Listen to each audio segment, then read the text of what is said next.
Hello? Hello. Hey, how's it going, dude? Hello? Oh, Oh, sorry. I was asking how are you doing. oh, doing good. For some reason, Discord ate you for a second there. Oh, it happens a lot of times on my computer. So, how's everything going for you today? Is everything all well? Yeah, doing okay. Oh, awesome. So, let me get myself started. I was gonna first start out tell me a little something about yourself. Oh, well, I am a musician, primarily focused on. I guess nowadays it's mostly like progressive rock metal stuff, but it used to be the whole gamut. But I've decided to focus on something else. But I am a 20-something-year-old man living in America, trying to make music on the internet, or making music on the internet, trying to do that more fully, I suppose. Yeah, yeah, you're really doing well at everything you are doing. I've seen a lot of your videos, a lot of your music. You're a very talented musician. Well, thank you. Oh, you're very welcome. Because I was just watching one other video of one of your live performances at BronyCon actually last year, and I gotta say, you like the whole set actually was really good. Actually, it felt like a real metal concert actually. Yeah, that's what I try to bring because a lot of groups in the, I guess for lack of a better term, fandom scene don't really bring the aesthetic of a metal show, or at least the feeling of a metal show. They get up there, they play their sets, and then they get off. So I always try to bring it to the level that I feel like it should be, for that purpose. So like, I'm just trying to fill the need, and I guess it's worked because I have performed at BronyCon particularly every year since it started doing summers only in 2012. So Yeah, actually, no, because I really enjoyed it. By the way, actually, that performance, like I said, and one other thing I was gonna ask, what are your biggest inspirations, basically? Like, what got you started in actually wanting to do music in the first place? Like, starting to pick up like the bass guitar and everything. well, that's a good story actually. It's one of the main reasons I'm kind of doing video game music a lot again now and have in the past is because one of the main reasons I got into music, I started playing saxophone first back in the fourth grade, fifth grade. Can't exactly remember because time is awful about memories. But I was given that opportunity, so I learned to read music a little bit. And back in the day on AOL Kids or AOL Teen, there were file sharing, and you could get MIDI files because it was dial-up internet still for me. So I was only downloading MIDI files since those are small, basically instructions to tell your computer sound card what to play. And I found one for Final Fantasy IX's battle music, and I put it into an early version of the software I use now to make music, Sonar, and I was able to see the notes just like at school, playing the saxophone. And then I showed my father one of the bass lines. I think it was from Final Fantasy IV, and then he showed me a song by Rush called Cygnus X1. And after I heard that, I was basically like, I want to play bass, and that was the start of it. And I've always kind of wanted to do things just creatively on my own and make things a reality. I don't know where that started specifically, but it's always been something that I've wanted to do deep within, I guess, because I can't remember a time since I started playing music that I haven't tried to like write my own stuff. So, Yeah, no, that's a really great story. Actually, I really like how that is because basically for me when I first started wanting to actually do music for myself because I'm actually trying to learn how to play the guitar and do the drums at the same time. But for me, oh, a lot of metal bands actually inspired me to basically want to do all that. Like I would say like Death Clock, Cannibal Corpse, and Behemoth and all that. A lot of those bands really inspire me also as well to do what I want to do. right, yeah, absolutely. I started from a slightly softer place, though I did get into various forms of heavy metal, heavier stuff like grindcore and oh, there was a band called Berserker, I think, that was from Australia. That was like electro deathcore, like precursor to deathcore. Stuff like that was really cool to me because it was basically like when you're first starting out on anything, you kind of want to see how far you can push something before it gets too ridiculous. And that really fit that need for me because it was always about, well, how much heavier and how much more can you push it before it becomes amazing? Before it becomes rather unlistenable, because some of the really really really heavy groups, you can't really tell what's going on, so it gets a little difficult to listen to. But most of the time, it's pretty cool. Like, as you said, Behemoth has a good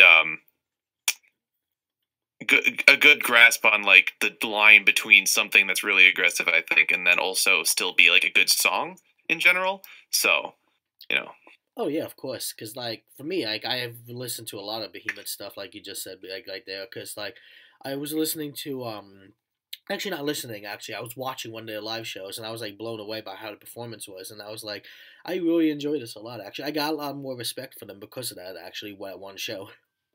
yeah. The live performances are really a proving ground for a lot of groups, though, and it's tough because when you're on tour, you're playing like every other day or every 2 days or something like that. And if one of the shows that you happen to be slightly off gets recorded, but what's nice is with technology and modern stuff like that doesn't happen as often.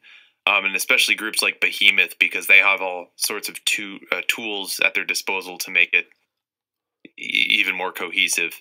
Um, and his vocal style is really consistent, which is mind-boggling to me, considering what it is. Yeah, it's basically black and death metal band, just like this other band I Yeah, like called Blasphemy. yeah, that's true. Yeah, that's true. Black and death metal. I forgot that was a term for a moment there. Oh yeah.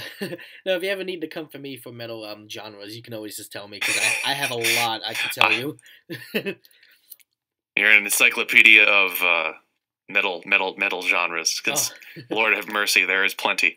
oh, there is like one time I was explaining it to one of my friends and he was like, "Really?" And I was like, "Yeah, I just figured this out just a few days ago." That's pretty incredible. Oh, and of course. Well, also one thing, like, have you ever wanted to actually do a actually, like like just like I was saying before, like I was writing to you. Do you ever want to do like a Behemoth type of cover, like just like maybe not have to sing like one of the songs, maybe just do like a cover, like of one of the guitar playing of one.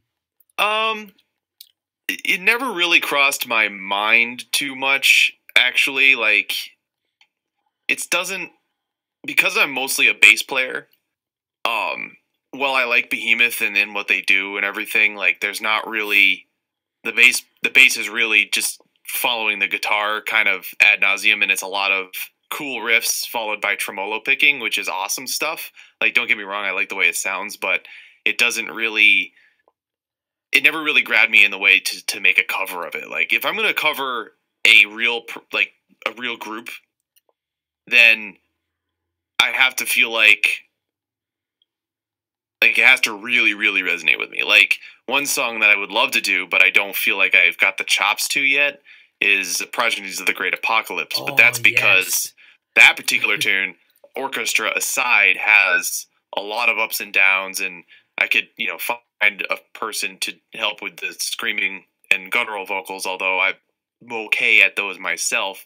The singing part in the middle is actually quite well arranged of its own right. Not that, again, Behemoth does have some choir stuff on a few of their tracks, if I'm remembering correctly. My problem is I'm bad with titles, so I might be mixing Behemoth and like Exodus or something.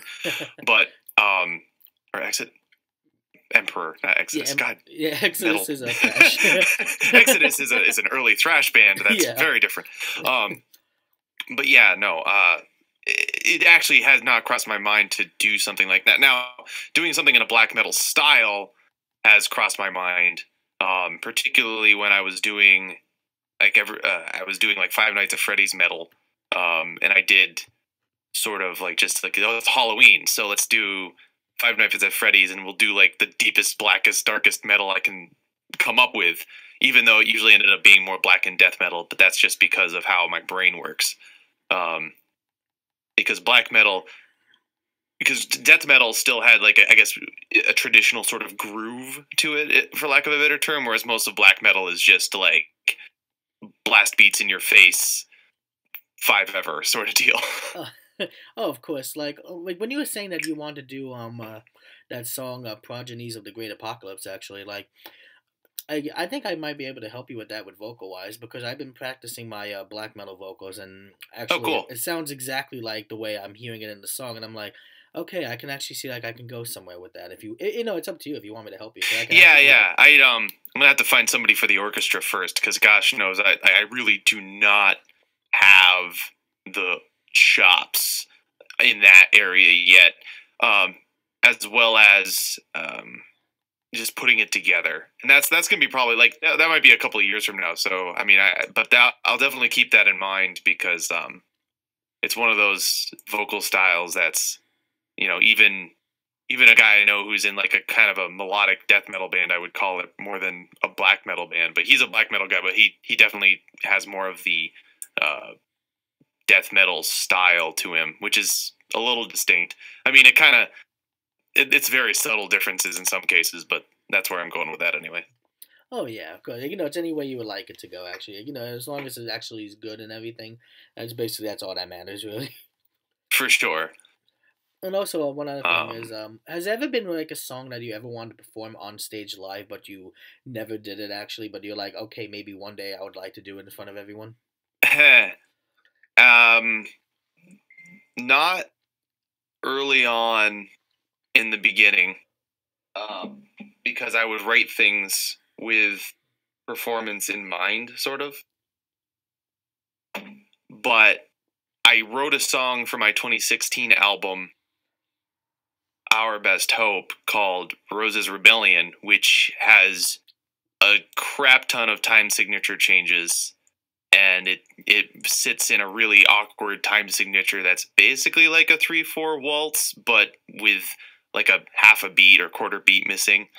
And I would love to do that live, but since I'm very particular and like to play bass myself live, as well as I don't like, I'd have to rehearse that for a couple of weeks with a group so that we can have all the changes down before I'd want to attempt it, because you can get away with some things, but in this case, since I don't have a group that I rehearse with at the moment for the Cyril the Wolf projects, I don't know if I could. Someday I'd love to do it because it's probably one of the coolest songs I've done in a lot of ways. But yeah, it's it's really difficult. Oh, I can imagine actually, with a lot of different signatures and all different types of timings. Like you know, you have to make sure you get it correctly. Actually, like you know, if you're ever playing it live, yeah, that's like with anything, you have to make sure like you're doing it correctly, or like the time signature for each certain thing goes right. Because if it doesn't, then you know, then it doesn't sound exactly the way you recorded it or the way you practiced it.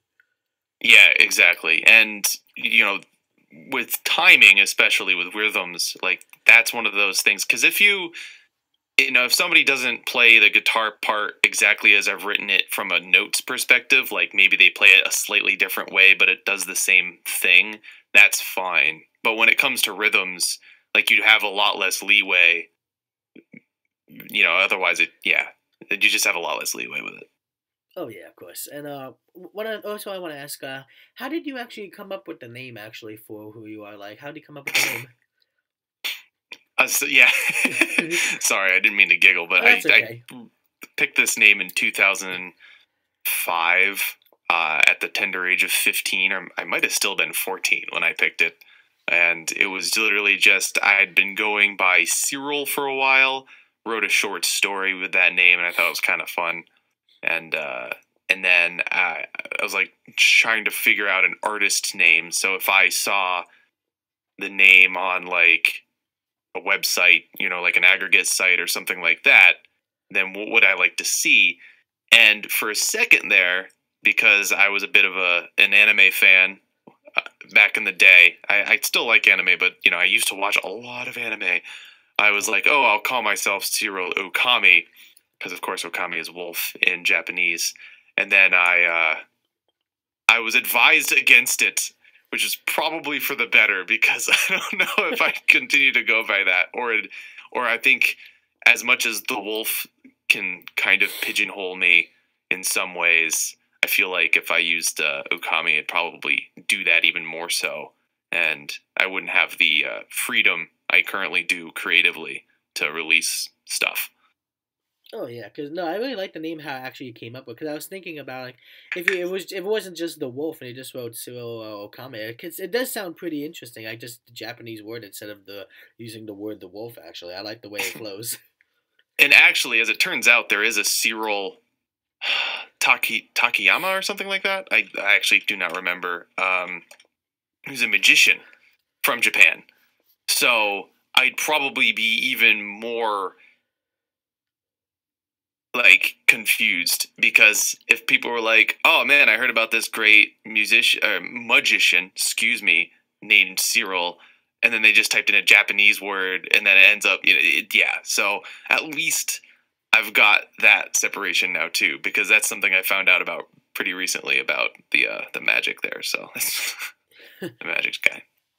Oh yeah, and also like another thing. What are your favorite like bands actually? Like what are your like favorite like bands or anything that you really like a lot that you listen to, like probably like anytime you're in the mood. Well, I listen to my own stuff a lot.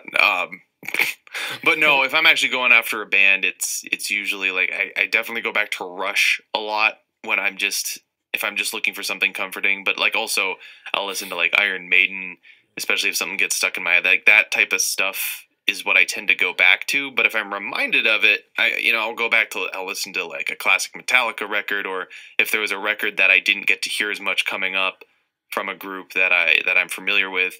But I'm always kind of like checking out some new groups as well. Um, but realistically, I don't really have a go-to band much anymore. Like there's songs I like, except for Rush, which is a notable exception. There's songs I like, but lately, what's been in my recent activity since I have it up here is Rush, of course, my own stuff, Slipknot, especially Volume 3 and End of All Hope, Baby Metal Resistance, and the Doom 2016 soundtrack, because I don't know if you've heard that soundtrack, but I don't it's think I did. it's really good and heavy and badass in a lot of ways. So that's basically what I like. I go back to because what you'll find too as you start getting into your own stuff, just kind of throwing that out there, is when you're working on music all the time, you don't usually get a chance to just like listen to something, because I'm recording my own music, and then of course I have people who want feedback on their music, and then by that point, I'd rather watch a let's play video or play a video game than just kind of sit and listen to music. And I don't like listening to music while I'm cleaning or doing chores, because I tend to start focusing on it, and I want to hear it, so I crank it up real loud, or I have to like use headphones, and then if those headphones aren't around, so I listen to podcasts a lot when I'm cleaning and driving around and stuff like that. Not to say I don't listen to music ever. It's just actually gets more rare as you continue to work on music, because you can't disengage as easily, and it's fun work, but it's still work, so you kind of like need to pull back. Um, the only no, I guess there's no exception to that. So that's about how it goes. So just kind of like, I guess, an advisement. Just this might end up happening to you.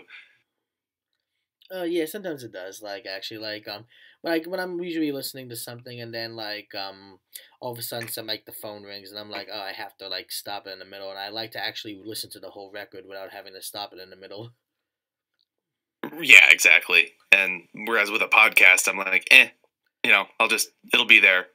Or and then I've actually been becoming a big fan of silence lately as well, and just because sometimes my brain's going in too many directions at once, or I'm just having a trouble focusing. And sometimes if I pause and try to find like a few minutes of actual just nothing, it can help. Doesn't work for everybody, but for me, it's like, oh, I'm just gonna have silence for 5-10 minutes and go from there.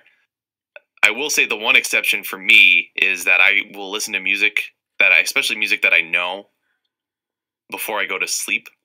Not WIPs, not work in progresses, because then I start thinking about them. But if I really know music and I'm not going to start getting invested in it like I would like with a podcast, anything that engages my brain too much. But if I'm familiar with something, I'll go to sleep to it. I actually used to go to sleep to Inhuman Rampage, Dragon Force album. For some reason, that did the trick.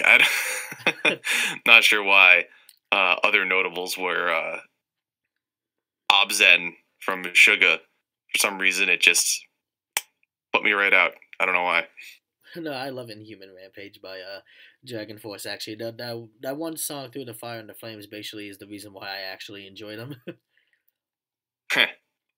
Like, what about you? Do you like that Yeah. one? No, it's a good tune. Through the Fire and the Flames is one of those songs that I'd love to be able to sing all the way through, but I'm not sure I'd be able to anytime soon. It's just it's in a weird register and it stays there, and there's not really much time for breathing. So Oh yeah, like, it's a very like I see a lot of people actually try to attempt it, but I believe you can do it. Actually, the way that you sing and the way a lot of your music songs go, I actually believe you can actually do it. oh, thank you. Oh, you're welcome. I'm working Actually, on it. oh, I would well, if it ever does come out in the future, I would love to see what it comes to be. Yeah, I'll definitely share it, and if I'm actually making progress that I feel like I can show other people, I'll send you a link to it before I put it out. Just as a hey, we were talking about this the other day. Oh, of course. I always love to look at a lot of things, especially when it comes to a lot of music I enjoy. Right. Also, one other thing I want to ask. Actually, I don't know if you heard this band before. Have you ever heard of Infant Annihilator? I have heard of Infinite Annihilator. Uh, Let me just give me 1 second, all right, and sure. I want to make sure I'm not confusing Infinite Annihilator with another group. All right, sure. I just want to You make know. sure, just want to make sure you got it correctly, because Yeah, Soil the Stillborn. Yep. have you ever listened to that? Because to me, ever since I discovered them, I was like, this is the heaviest deathcore band I have ever listened to in my entire life. Let me re-listen to this. I'm pretty sure I remember it. Yeah, Oh yeah. Story of the Stillborn is basically one of Mm, my favorites of the brand new album, The Essential Gadavo Galorich. That's one of my favorites. yeah. I'm saying say that one more time. I was listening to Soil the Stillborn. Uh, well, the name of the album, like I said before, is Yeah. the Okay. Gadensho Gadavo Galorich.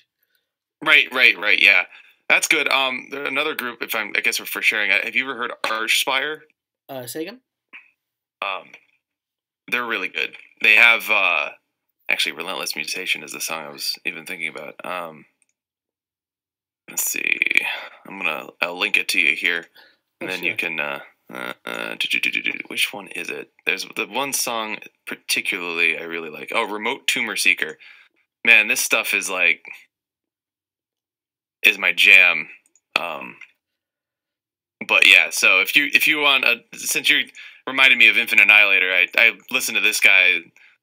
It's what I like about it over Infinite Annihilator, because I mean Infinite Annihilator is really good, but there's a certain clarity and super cleanness to this production.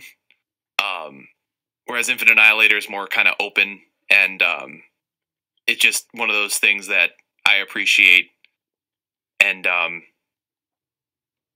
it drives me nuts. Excuse me.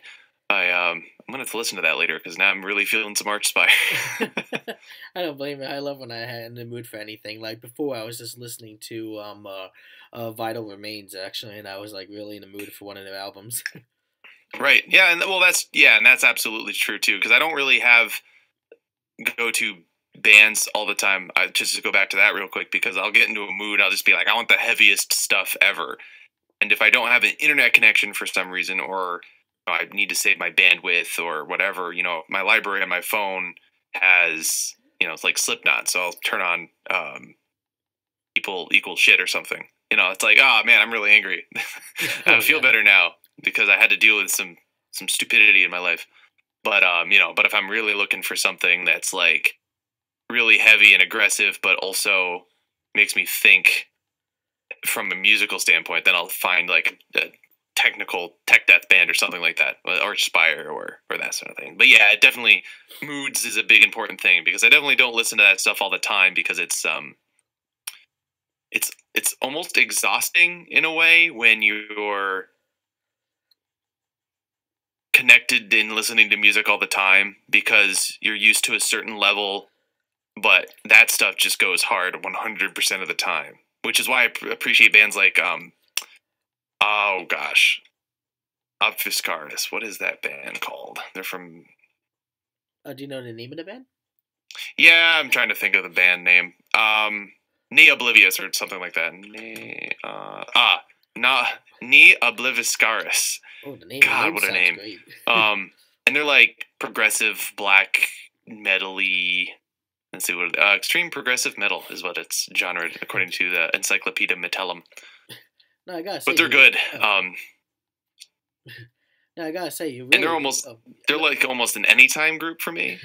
But like because they have so many, like it's like a journey listening to one of their songs. But I definitely can't multitask with it. I have to like sit there and listen for 7 minutes because it's like No, I know that feeling, and I and then I gotta say, you really do have a very good taste in a lot of good music, man. Well, thank you.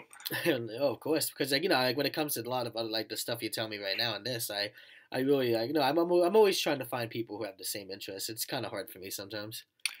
Yeah, I can understand that. I mean, fortunately, because I actively create right now, and I'm creating music that I like to hear.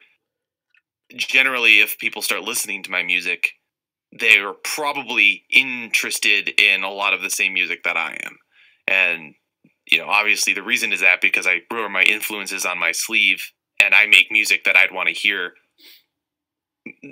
When I'm making it for Cyril the Wolf as a project. Now, there is occasions if I'm getting paid to do so, that I'd make something that isn't necessarily my jam, but yeah. Well, yeah, of course, but like has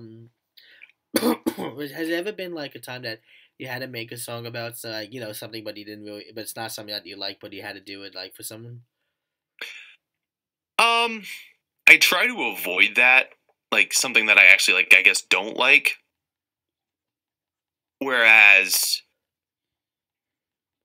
I'm trying to think. I mean, I guess there's something that was a little like things that were like little like stretches, I guess, because when I was producing more actively for the My Little Pony fandom, I wrote a song called "Say Apple Bloom," which is a pretty poppy sort of tune, I guess. And then somebody commissioned me to write something about an OC, and they wanted it to be like really cutesy and upbeat and everything. And I did it, but and I had fun with it. But it's just like that's not necessarily something I would go out of my way to do because I'm more fond of dark minor key stuff versus really upbeat happy stuff. So Oh yeah, same for me too. but Like I like a lot of like just like you said there. Like I like a lot of that dark stuff too because it really just gets like it gets to me, and I'm like, ah, yeah, that's the way I want to yeah, hear things. but I don't think I've ever had to do something that I actively didn't. I've been lucky in that way, I guess, because everything that I've contributed to, I've really enjoyed more or less. I mean, at least especially as far as the Cyril the Wolf project. I mean, I've played in groups where there's been songs I haven't liked as much, but when you're playing a live show and you're trying to play regular live shows, you sometimes just there's one or two songs in the whole set that you might not be as much of a fan of if you're playing 2-hour shows on a regular basis, just because of the amount of time, the amount of music you need for that. If that makes sense. Oh yeah, and I understand exactly what you're talking about. Yeah. Okay. But like that's the only occasion, as far as creatively, I've really been fortunate enough to kind of from stay away from having to do something and forcing myself to do a project I wouldn't like, because oftentimes people who have hired me to do something have hired me because they know that I make a certain style. And I'm definitely content to sit in that style. I mean, if I really want to stretch out and do something else, I can. I mean, who's going to stop me? But most of the time, it's just like, yeah, I'm definitely, definitely in this zone. So, Yeah, of course. Like oh, what other thing I was gonna ask? Like are you working on anything new lately, or any stuff that is coming up soon or no? Oh, always, always, brother. I've got. uh, I mean, for 2015, like later half of 2015 into 2016, I managed to do like a video a week for a little bit. And that was sort of a reflection of my work ethic because I literally am working on something or some big project, and sometimes I have like two, three things going on at once. So I've got another Mega Man cover that I'm working on that somebody requested a while ago, and I'm kind of finally making good on that. Which normally, if you want it sooner, the whole thing I say is quick plug. Subscribe to me on Patreon. You'll see the tiers. I think it's a $10 tier, and then you can actually just be like, "You give me $10 a month, I will make sure I get it done pretty quickly if you make a request of me. But if you don't, then I mean, I'll take your request. I have a book in my hands right now, actually, that has all the requests that I've ever seen come through. But and I use those for ideas, so it keeps me going. But I can't promise I'll get to it right away because it's just like, well, I've got a lot of people who want to hear me do different stuff. So no offense to anybody, but it's how I can encourage people to, like, if they really, really, really want to hear it, they can give me some cash. If they don't, then, well, it'll happen probably, but not for a while. Well, yeah, of course. Like because you probably have like a lot of things, like a lot of others, like ideas and other stuff that you actually want to do first beforehand. Yeah, exactly. Or original music for a while was it, or it just takes time to make a video for YouTube and stuff like that. But it all depends on how things are coming together. And right now, it's literally just I haven't had the time the past few weeks to like really get something out. But yeah, so I guess for the sake of this, and one of these might already be out. I don't know when this is going up or what have you, but I am working on an original song, and I don't know what the order is right now of which I'm going to release things to the channel. But I wrote an original song after a long time requester requested it, called "Sex Force Falco," and it's the whole concept is really dumb, but it actually ended up being a pretty badass little tune, and it has a lot of vocal harmonies, has a guitar solo, has a funk section, and also quotes a one-hit wonder from the 80s because the artist's name relates to the title of the song. And that's kind of the hint I'm going to give if you really are listening to this interview and are really curious as to what that is. But you'll hear it when it gets there. But yeah, I guess that's a good teaser for anybody listening to this when it goes up. Oh, of course. Like I bet you everyone would be excited for like well, especially me. I always excited for what you happens to Well, thank you. I it. do appreciate that. I really do. That sounded really like I do appreciate that. Random citizen? No, but I do. Like anybody who's it's tough, right? Because like I often don't think I can adequately express the appreciation I have for people who take the time or really actively want to listen to what I create. Not necessarily because I don't think it's worth it, but because there's a lot of stuff out there. Like I feel like I make pretty good stuff. Like I'm confident enough. Like I put like all of my effort into the music. Like I don't cut corners. I mean, I have in the past, but like I really don't cut corners anymore, especially since I've decided that trying to do weekly is just not going to happen currently. Um, because I have a job and everything still.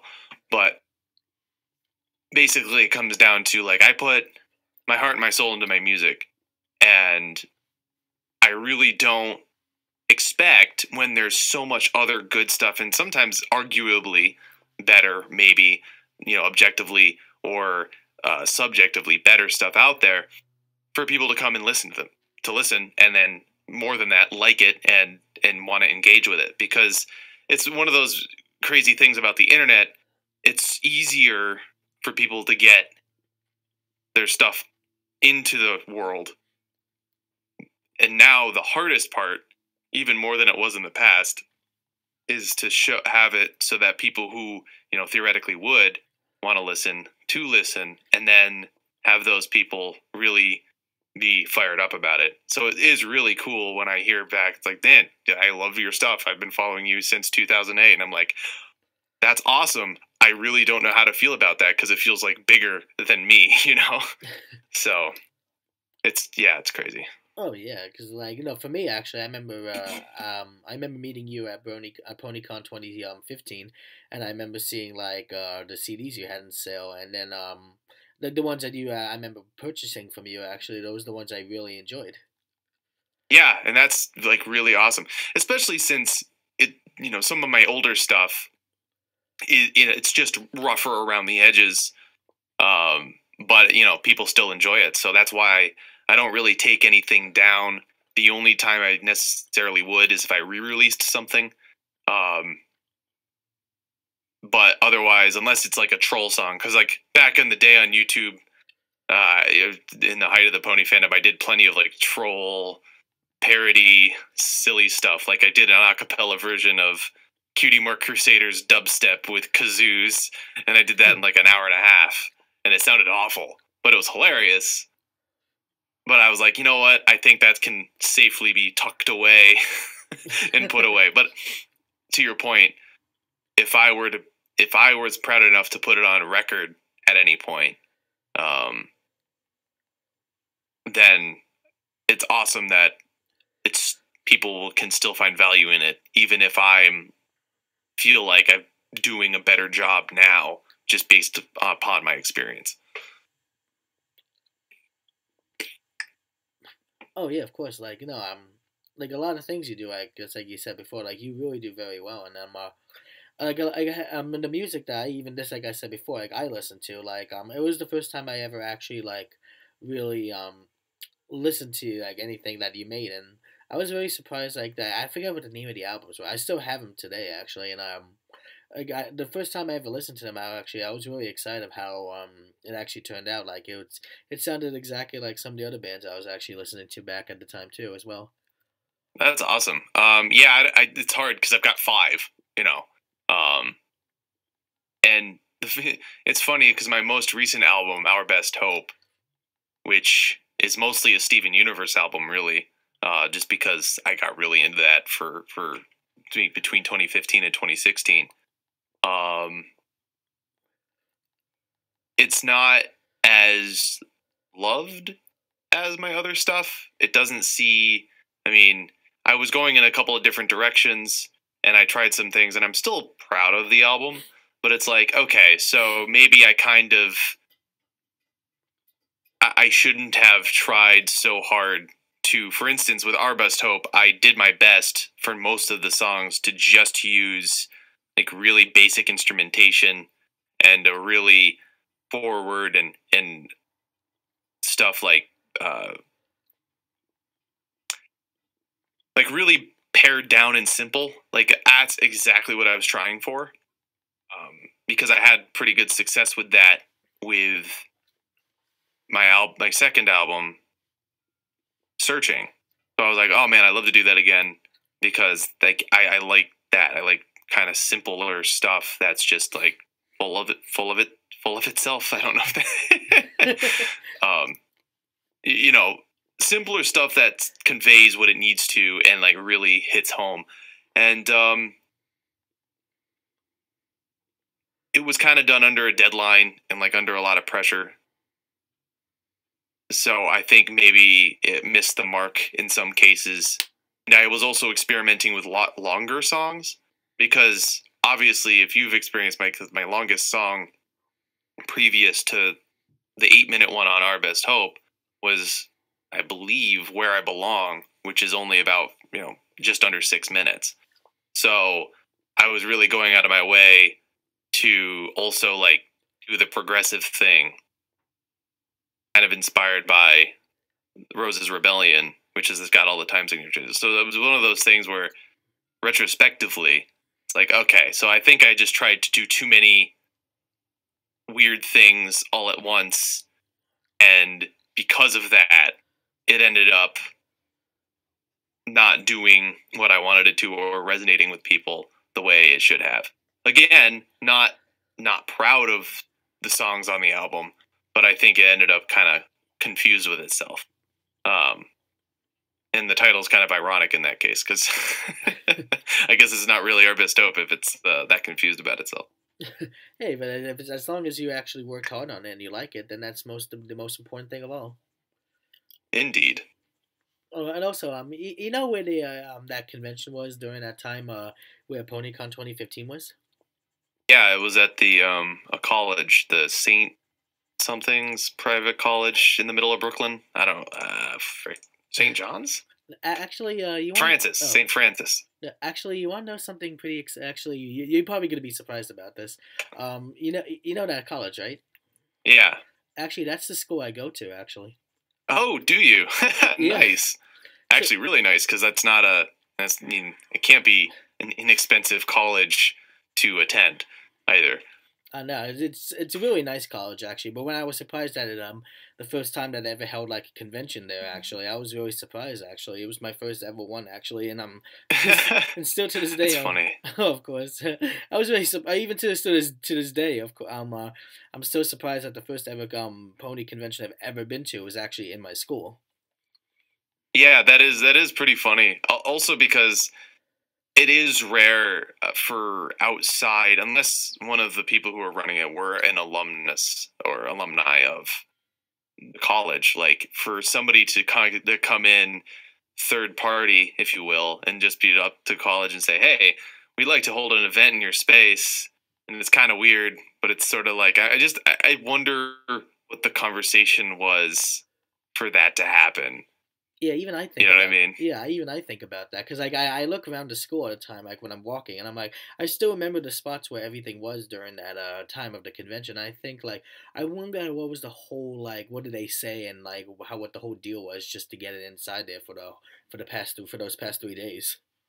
Right. Yeah, it's just kind of funny. I mean, because I went to school in New York State. Obviously, I'm in Pennsylvania now, but I went to SUNY Potsdam, so that's up way up north.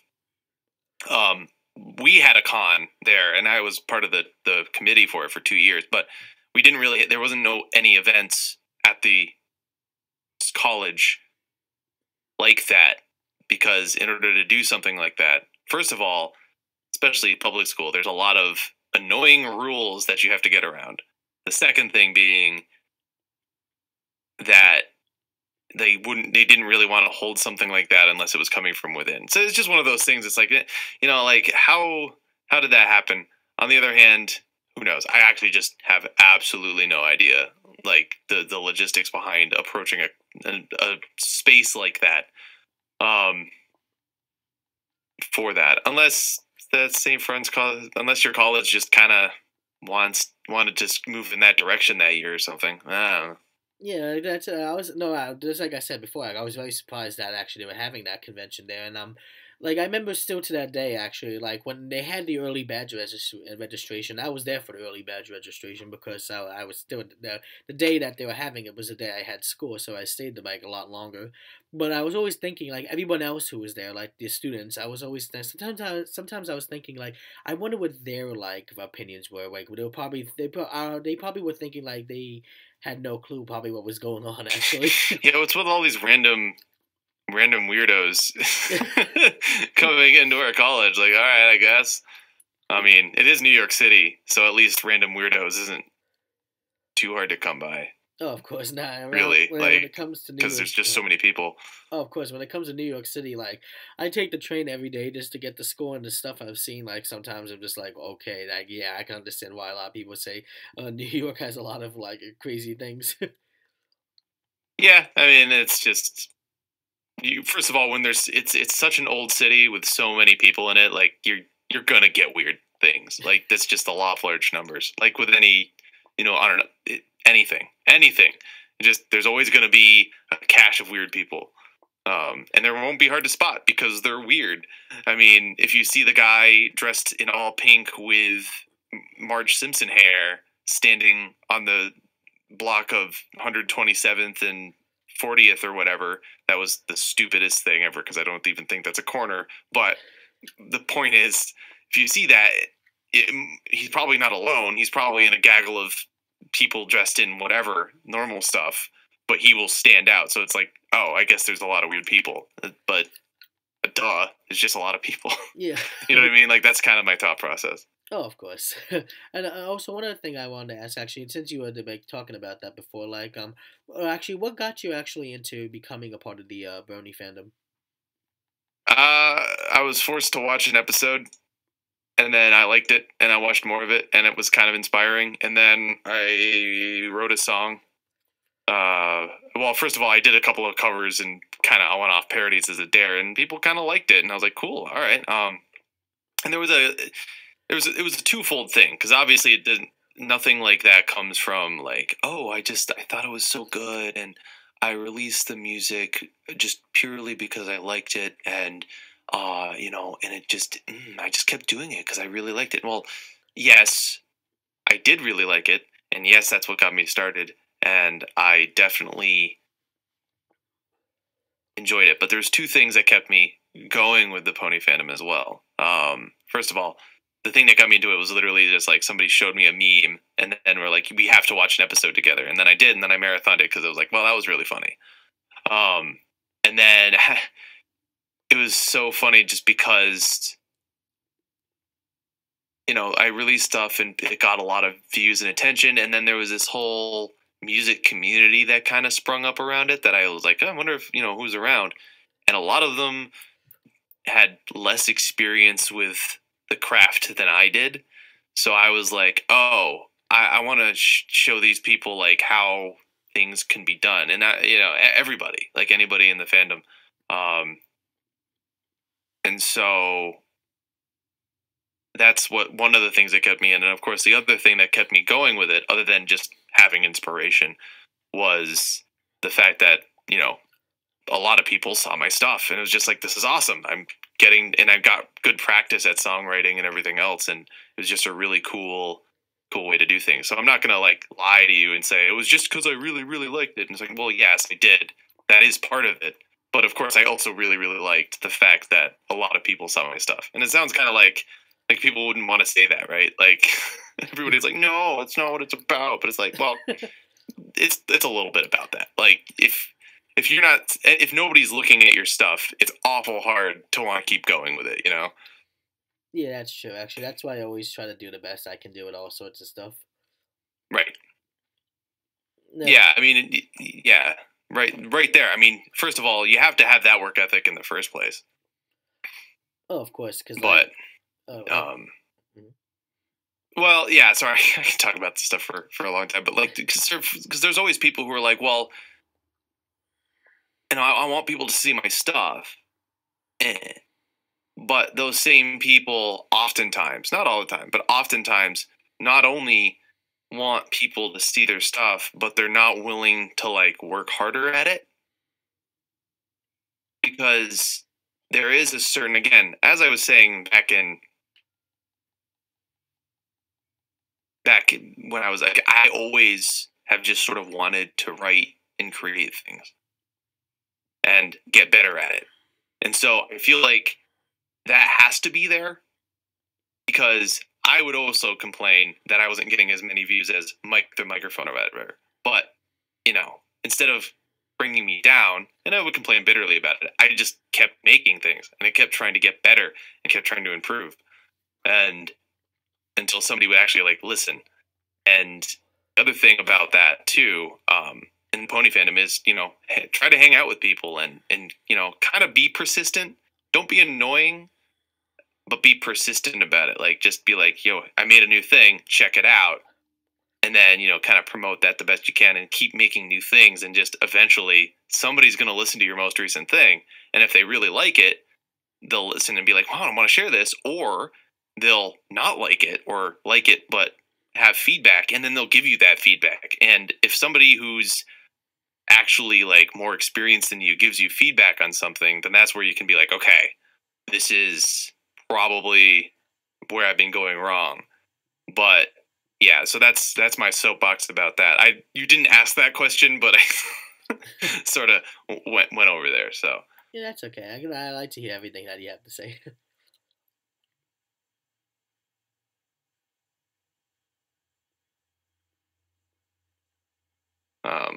but yeah, so that's all I've got for that. I don't know. Is there anything else on your listo questions? Oh yeah, I wanted to ask has there any like any genre of music that you really don't really care for that much that you just like I don't really like that kind of music. I really don't like um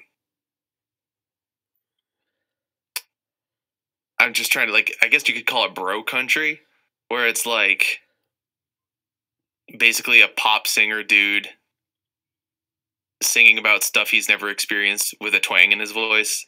That stuff just rubs me the wrong way, and I don't like it. Like, I actively hate that stuff. And I used to like have more things that were on that list, but like I started finding appreciation in most things. Like even like certain pop rap songs, like I can be like, well, that's a pretty cool beat. I also don't like things that are like anything that's like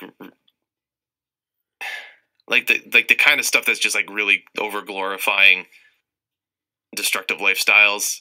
Like I don't even listen to like most Motley Crue stuff because it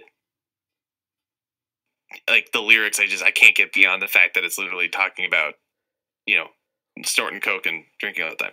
Now, not that I don't listen to Motley Crue because I really like Dr. Feelgood, but like, you know, it's one of those things where it's just like, well, okay. So, Oh, also, what do I know a lot of like friends of mine actually like probably like this genre, but what do you think of dubstep? Basically, what do you think of that kind of genre of music? I like good dubstep because it's one of those things where, like any other formulaic style of music, it's the people who find the creativity within that formula that are really interesting to me. Like people who make really good synthesizer designs, make a really cool choice with um, drum arrangements, but like, you know, it's one of those things. I like dubstep, but I don't listen to a lot of it because there's a good chunk of it that's just somebody found the preset for that wow sound and you know plugged it over a drum loop and there's your song. But then there's also the people who realize that in order to make it interesting beyond the first listen, like a good example, and it's actually a really basic example, is First of the Year Equinox by Skrillex. And the reason that one's so cool, and actually to that point, kind of a B section here while I'm saying this, um, scary monsters and nice sprites, well, having kind of the blueprint of that isn't as good in my opinion because it doesn't do some of the things I'm about to talk about what Equinox does. And even less to the point, I Want to Kill Everybody in the World is repetitive and dumb because it's the same song. Like it doesn't need to be 4 minutes long, and it is. Moving back to the first of the year, First of the Year has a lot of cool, subtle variations going on within the formula with the backing soundscape, with the drum beat, with the synthesizer combinations being used to play certain aspects of the melody. Stuff like that. Like, that is an interesting listen for all 3.5 minutes versus Scary Monsters, which kind of loses me halfway through because it's super formulaic and it doesn't do quite enough to get me there, or I Want to Kill Everybody in the World, which I really like the drop to it, but like it kind of wears out its welcome because it just sort of repeats itself over and over again. So that's kind of the way I view dubstep. Like if it's interesting, then I'll keep listening to it. Um, if it's not, then it's just like, eh. No, I could definitely understand that because, like, for me, I don't really care for that genre of music at all because, like, a lot of times I hear it too much, like, from like with a lot of people, like, especially like when I'm with my meetup group, Bernie's NYC. Like, I sometimes I just wish that, like, they could just play a certain other genre of music because I don't know, I feel like it sounds exactly to me like the same exact thing over and over again. Yeah, and I mean, again, most of it is. That's why, as I said, I like a few dubstep songs, and I listen to good dubstep because there is some. If people show it to me, I'll listen to it. I'll know because you can hear. You can. I mean, if you go listen to Equinox, I mean, you're probably sick of it because I also am not exposed to it as much as you are. Because if I heard it, I used to hate pop music because it's all I'd hear. Right, but like now I've kind of insulated myself so I can appreciate pop music again because it's not drilled into my freaking head. But if I went to the meetup group on a regular basis and heard dubstep all the time, I'd be like, go away, dubstep. You've done nothing. You're just like your father. You won't amount to anything. No, I'm just kidding. But sorry, that would have been a funny joke if I committed more. But you know what I mean. Yeah, but if you go and take a moment and listen to like first of the year Equinox, you'll kind of see what I mean. But it's like one of those things too. I'm actually with you on It Sounds the Same because I don't know if you were like listened to metalcore too much in the early 2000s. I don't think I actually did. Toward the 2010s, metalcore, all of those bands started sounding exactly the same, and it was just like, oh, because after like Kill Switch and a few of those seminal metalcore bands did their thing, like a bunch of people tried to copy them, but with far less interestingness to them. For whatever reason, maybe it's lack of creativity or lack of knowing exactly what made that music so interesting. But that happened, so that is just a kind of, I guess, an interesting thing. Oh yeah, to behold as well. Oh yeah, well I was also trying to imagine like just being in a like just like let me tell you this actually, like I had one meetup and actually imagine just sitting in a room, like not like sitting, like just like standing there hearing like the same genre of music played from like since like, well, I would say like 2 o'clock in the afternoon all the way to like midnight. Yeah.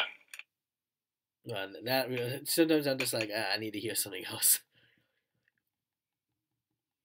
Yeah, exactly. Yeah, I'm with you. So, but anyway, that's my 2 cents on dubstep, and I completely understand if it's all somebody played, it would get annoying. Same thing, as I was saying, like with metalcore, because I hung out in a crowd that was just like, if I hung out with them, I would hear lots and lots of metalcore, and I started getting real, real sick of it. And I loved that genre for a long time. Oh yeah, because I love a lot of genres. Like my favorite genres are like or like I don't know if you heard this genre. Like I would highly suggest actually probably you should check it out because it's my favorite genre of metal. It's called brutal slam death metal. Oh yeah, I've heard like Party Cannon's one of those bands, right? Oh, actually, yes, of course. Actually, I don't know if you know, but actually, I'm like best friends with that band. Oh, nice.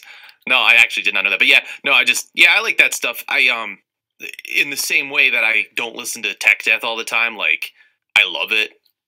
Actually, like it sounds pretty badass, but I don't listen to it all the time because like, um, if you spend all your day like trying to mix together a song, and then you hear a song that's like, because it's so intense and pretty awesome, actually, like it's like really in your face and slamming. It just starts sounding kind of noisy, but not like it's actually well produced, right? Like just to be specific, but the but yeah, so that like it's just one of those things where it's like after a long day of like trying to mix audio together, it's just like, I'm not gonna listen. I'm not gonna listen to Party Slam when I get home. I'm gonna listen to something with a little less distortion. But if I'm feeling in the mood, for sure, I do like that stuff though. I will say that. Oh yeah. No, for me, slam is like my favorite genre because like I found so many bands that are just like very like just like low tuned, exactly the sound I like when it comes to heavy stuff, and that's what really drew me into actually that genre. Nice, yeah, yeah. Like and also like I also like just traditional death metal, deathcore, black metal, and I don't know if you ever heard this genre, but like it's pretty like crazy actually. It's like you ever heard of porno grind? I have heard of Porno Grind, and I loved Porno Grind for a while. And at some point, I stopped liking Porno Grind, and I don't know why. but I did like it for a long time. Like, well, that was around the same time I listened to Gore Grind as well. Like, I listened to that stuff for like probably a year, and then I was just like, maybe I'm turning into an old man dad. Can't do it anymore. It's too heavy. Yeah, some of my friends actually like I was like with one of my friends and I was listening to Slam with him and he's like, "Oh yeah, I like it, but it's kind of a little bit too heavy for me." Yeah, yeah, and that's how I feel. Like again, it's one of those things. Like, man, I like it, but it's not making the playlist. As I follow these two reaction guys, or this reaction channel called Lost in Vegas, and they're actually hip hop R&B dudes who are getting into metal, or they're listening to metal and reacting to it, but they're not just like they don't stare at the screen. They actually like pause and talk about it, and like they actually like kind of get into it, like get hands on with the music, which is really cool. But they were just talking about they talk about that kind of stuff, like, yo, I like this, and I can respect it, but it's not making the playlist. Like I like saying this to like some a lot of people, but I like to know I don't know if you do like this band, but do you ever listen to like Cannibal Corpse's Suffocation or Morbid Yeah, Angel? I don't like Cannibal Corpse. I actually just don't like Cannibal Corpse. I respect Cannibal Corpse, but I don't like their guitar tone. I don't like their lyrical content, and I don't like. Well, no, actually, I do like Corpse Grinder's voice. Corpse Grinder does a good job, but or yeah, Corpse Grinder. Yeah, yeah, you're Yes, right. I can't remember vocalist Corpse Grinder, I think. But yeah, it's one of those things. Like, I found that I actually don't like the gory aspects of death metal as much, and it's just the way I am. So for me, I don't like Cannibal Corpse, and their guitar tone. I don't know. It just doesn't jive with me. Um, it's too buzzy, I guess, for lack of a better term. I can understand. Like for me, actually, well, they're one of my absolute favorite bands of all time, actually. But there's only a not like I don't really listen to the Corpse Grinder era. I like more of Chris Barnes actually because I thought Oh right, I I think forgot. yeah I think his like era was way better in my opinion because I observed like the two different types of vocals and for me I felt like Barnes had more of a guttural type of more better sound and actually what I'm looking for in death metal. That's true, and of course, my other problem with that is the earlier stuff has really bad production values in general. And yeah. Oh, okay. Wait a second. Chris Barnes. What? I'm confused. Well, he was Because the he was on Hammer Smashed Face. I thought that actually was. yes it is. Oh,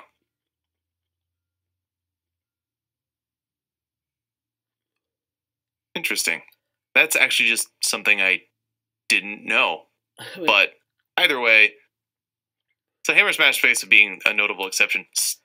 My my my commentary on the sound still stands, and before that, their production values were even worse, which is hard for me just because I do that stuff all the time. Like, it's one of those things, I respect it and I recognize its place and why it's cool, but I can't listen to it on my own. But I get it. Like, I get why it would be like dope for you and your favorite group and everything else. Like, totally get it.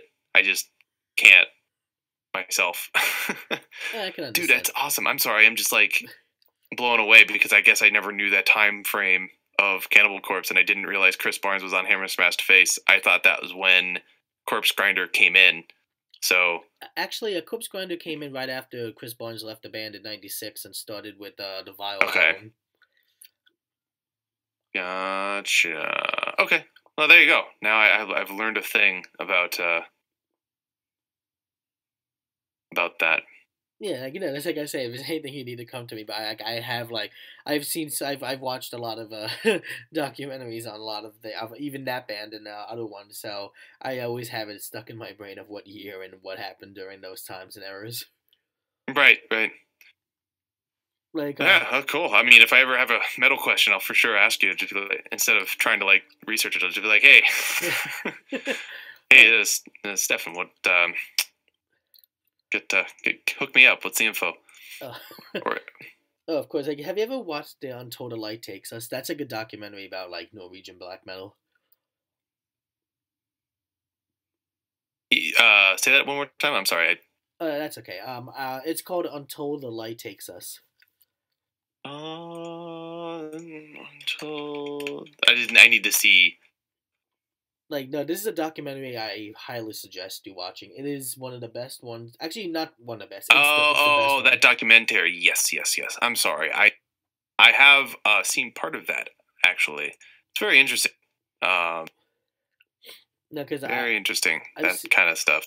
oh yeah, I've seen that whole documentary. I say it's the best one I've ever seen because it really gets into like for anyone else that probably doesn't like has never seen or even heard that genre. Like I highly suggest that, and also it's like to me it goes right into details when it comes to everything about the scene because I've learned so much by just watching that and everything about the genre itself. Like it really surprises me actually even till today that how something like that could have happened back in the early '90s. Yeah, yeah, it's crazy stuff. I mean, what else are you gonna do in Norway? No, that's a complete joke. But I get it. Like I get, it's kind of like punk already happened, so Norway needed to have their own version of it that was more extreme and kind of got a little nuts, like a little too nuts. Oh I yeah. mean, you know, the main guy from Burzum ended up in prison for a while, so Oh yeah, Varg Vikernes is one of the most like notorious black metal like icons during the time. yeah, for sure. But yeah, that's yeah, yeah, that's cool stuff. I have seen that actually. For some reason, I thought you were talking about. I did. I guess I missed the word documentary, and I was like, oh, there's another band. Shoot, okay, yeah, I get it. I Also, totally get it. oh yeah, no, I always love telling people about this because like I like to like get them like seeing things about it because who knows maybe they'll get interested in it. Yeah, sure, for sure. And like have you ever checked out that band I recommended the band from the Vastland? Uh Actually, no, I have not. I went to search it, and I like had it queued up in my Google Play. And wait, from the Vastlands. Now, wait a second. Was that a song or is that a group? Oh, there they are. Okay. Yeah, it's actually Yeah, a I group. had it queued up on my Google Play. I actually had the exact same moment because From the Pagan Vastlands is a Behemoth song. Um, but no, I did see it, and I had it queued up, and then I was like, okay, I'm gonna listen to this after I do this, and then I had to go do something, and then I forgot about it. It's okay. But I will actually. I've got it queued up right now, and after this, after we're done here, I've got to go uh, put dinner in the oven. But after that, I can go listen to it, and then I will message you with what I think of it. Oh, of course. Like please give me. I really like to know how what you think because like there's some other ones actually that I think you might like. Like this is one band called Satyricon. Like if you watch them at live at the Norwegian Opera, you'll be like completely blown away of how like opera music and black metal together can combine in such an exciting format.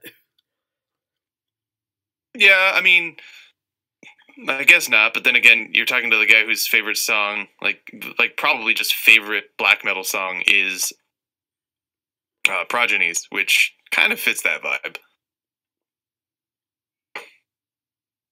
I think, anyway. Yeah, But actually, yeah, I'll it have to does. check that out because I probably would dig it based on what you just said. Oh, of course. Like it's something that I think you. I don't know like what you would think of it, but if you really do enjoy like that song, Progenies, you definitely have an appreciation for what they're doing. Yeah, all right, cool. I can't wait to check it out. I promise I will. I actually definitely will. I've got it queued up and everything. It's all ready to go for when we depart. Oh, of course. Like just like I said before, if there's any time you just want to chat, like I'm always around. Yeah, that's true. I honestly just don't.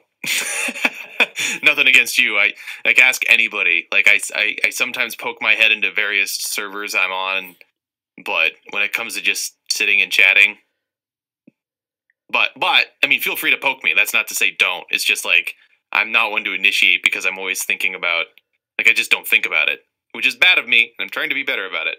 Yeah, that's But okay. I'm just letting you know. just and for any of you out there, if you are afraid to message me because you think you're going to bother me, I might not respond right away, but I've tried to respond eventually. Don't worry about it. You're not really bugging me. I promise. Actually, yeah, no, yeah, it's okay with that. Like, like when it comes to anyone basically who I write to, like I usually wait a while until they write back because I don't want to keep on like I don't want to spam them or anything. Yeah, I mean, if you're just popping in to say hello, then it's just like, well, I mean, if I don't respond right away, then don't worry about it. But if you have something you want to show me, especially like if I don't respond within a day, just message me again because I typically check a message, um, and then forget I checked it. I'm again one of those things I'm trying to be better about. But with Facebook, it's weird because it'll pop up and I'll see the message and be like, oh, I don't have the time or the energy to like interface with anybody right now. So I try to leave it unread. But then I don't look at Facebook for like a day and a half. And then I pull it back up. I'm like, oh, right. I had a message here. And then I feel bad like responding so late. So that's another thing. Definitely got to be okay with just being like, yeah, sorry. I was like in the middle of something, filed it away, never got back to it. Yeah, that's okay. Like for me, like like when someone tries to message me, I basically try to do the best to respond back. But sometimes I'm usually like in the middle of doing something, or it's just that like I probably just like never really get to it until like later on. Indeed. Like and also like I gotta say like like you're actually one of my favorite musicians, really. No, thank you. I appreciate that. Oh, of course, like really, dude. Like I have your back, man. Like anything you really need, I can help you with. Just go ahead and ask. Yeah, I appreciate that offer. I'll have to take you up on it. But yeah. So anything else you have for me? I definitely have to go and I'll go. I give a better term. All right. Actually, let me try to think. I'm just trying to think of something because there was one thing I wanted to say basically, and like what do you, oh yeah what got you inspired to do YouTube actually? Like what made you want to do like say hey I'm going to make a YouTube channel and make videos and see where it goes from there. Well, actually, that's a good question. I I'm just trying to organize my thoughts on that one. I had a YouTube channel that I started, and I just started it because I just needed a YouTube channel just to have it. And oddly enough, funny story from that, I tried to start a YouTube channel just called Cyril the Wolf, like with the username Cyril the Wolf, but it was taken, and Cyril the Wolf like 1 was also taken, and they had uploaded a song that was from my Newgrounds account, which I still have up. You can still go look at my old terrible stuff from 2007 and earlier. But they had uploaded one of my songs and credited my Newgrounds saying this isn't mine, but they took the name Cyril the Wolf anyway. And I was like, I don't know how to respond to this because you credited me, you didn't claim ownership of it, but you're kind of stealing my name. But no. So I was like, I should start up a YouTube channel. Just first of all, I needed an account to comment on things. And then I was using SoundCloud for a little bit, used Newgrounds. Like I never really wanted to do video stuff, right? And I never wanted to worry about the visual aspect. I just wanted to be able to upload my videos. But the pony fandom and like really getting serious about like having people see and like check out my stuff, like there was an aspect of it like, well, I want people to like actually listen, and that to me was something that was to be strived for. So I did the YouTube channel. The other thing with YouTube was more people had it actually. So I started transitioning because the first couple of things I put on like Equestria Daily were from SoundCloud. But then I was like, well, everybody's using YouTube. Everybody has YouTube more. Like if they want to keep following me, they're going to click on YouTube. So I just started uploading things with album art to YouTube. And that was really the reason. And then lately it's just like, well, what's a good way to keep people watching? Well, I guess I'm just going to have to add like visuals and start recording myself, even though I'm still a fish out of water in that. But just one of those things where I kind of fell into YouTube because it was the best platform for what I was trying to do at the time. Oh yeah, of course. Like like just like for me, like I basically just started doing YouTube like because I got inspired by other YouTubers, basically who I really liked, and I was thinking, hey, who knows? Maybe like what I do, I mean, maybe actually it'll be as good as what they're doing, or it's just that like they inspired me basically to make videos because there was so much I want to talk about that. Who knows? Maybe a lot of stuff that I'm talking about to like on my channel, people will be very interested in.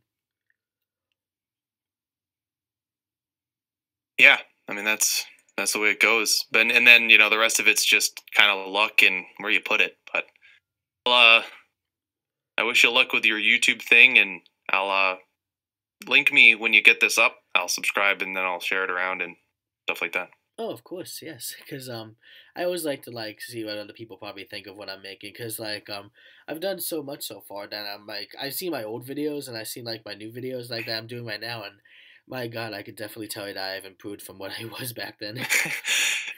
That's the journey, and that will probably never stop. So welcome, welcome to the Creator Club. Oh, of course.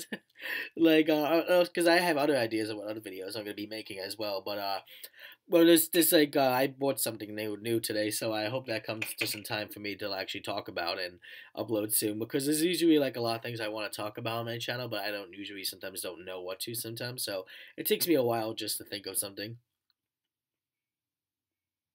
Yeah, But do you ever have that kind of makes like sense. Same thing for me. Like, well, now I have a list, but like before, I was just like, what do I do next? Oh. yeah? But yeah, Oh, of well, cool, course. man. I don't really have any closing remarks because I covered a lot of ground. I just unfortunately have to go do some things and finish up some other stuff. So Well, of course. Well, actually, this was sorry. This one last one thing. I just had this in mind actually just before I ended it. Um, I was gonna ask. okay, All right, I was gonna ask. Is there any other like, is there any cons that you're going to in the near future, or not right now at the moment? I don't have any plans right now. I went to so many cons from 2013 to 2016 that I might. I mean, maybe BronyCon, depending on how that goes. But otherwise, I actually might just take a chill pill. No, nothing against. I love performing live and everything, but I'm kind of like it costs a lot to get out there and a lot of planning and a lot of time that I want to like focus on other things for this year. But maybe I'll be looking for that in the future. I'm also trying to branch out and do non pony related cons too. So I'm trying to see about doing that, but I'll keep that posted. Not again, nothing against pony cons, just that I want to let other people too, like who are newer in that fandom, do things because I take a slot that somebody else could be doing and doing their thing. So, Oh yeah, of course. I can understand that. but all right. Well, thank you so much for having me. Oh, of Uh, course. No, it's a pleasure, man. I really appreciate you taking the time. Like, I really appreciate you doing this. Actually, it means a whole lot to me. Actually. absolutely, dude. I uh, was more than happy to take an hour for you because we had a cool conversation at PonyCon 2015, and I like to try to support new creators and stuff as well. So it was one of those. Hey, I can kind of do that with the 1-2 punch there, and you can have some content for your channel, and I can do what I like to do and talk about myself for a Oh, of while. course. No, I just like the first time I met you. Actually, I really wanted to actually know you more because, like, when I first met you back at that time, I was like, "Oh man, this guy's cool." Like, I really want to find ways to actually contact him. Yeah, and picked a good time too because I'm more open to that. So I'll see you on the internet, man. I've got to go start dinner and eat because I'm getting some hungers. Oh, of course. Like, I'm gonna be going out soon, so I'm getting a little hungry as well. All right, man. Talk to you later. All right, see you soon, dude. I'll talk to you whenever I'm available.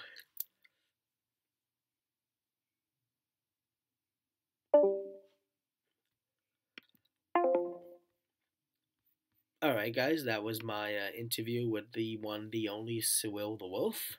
I really hope you enjoyed it, actually. So, yeah, of course, I definitely enjoyed it. He's such an awesome dude. I fucking love this guy. He's so awesome. He's nice. He's such an incredible person. He's an incredible person. So, please go and subscribe to his channel. Please, just absolutely, please go and watch his videos. He's an absolutely talented person. He's such a nice guy. Like, I respect him so much. I can't even tell you how much I respect this person. But yeah, please, like, go out and check out his videos. Please go subscribe to his channel, everything. So I hope you guys enjoyed this interview. So overall, guys, keep it metal, keep it brutal, keep it awesome. Hope to see you guys all soon in my next video. Have a phenomenal, fantastic rest of your day, and remember, always keep it metal and good. Bye, and see you guys all soon in my next video. So goodbye, and see you guys all soon. Bye bye.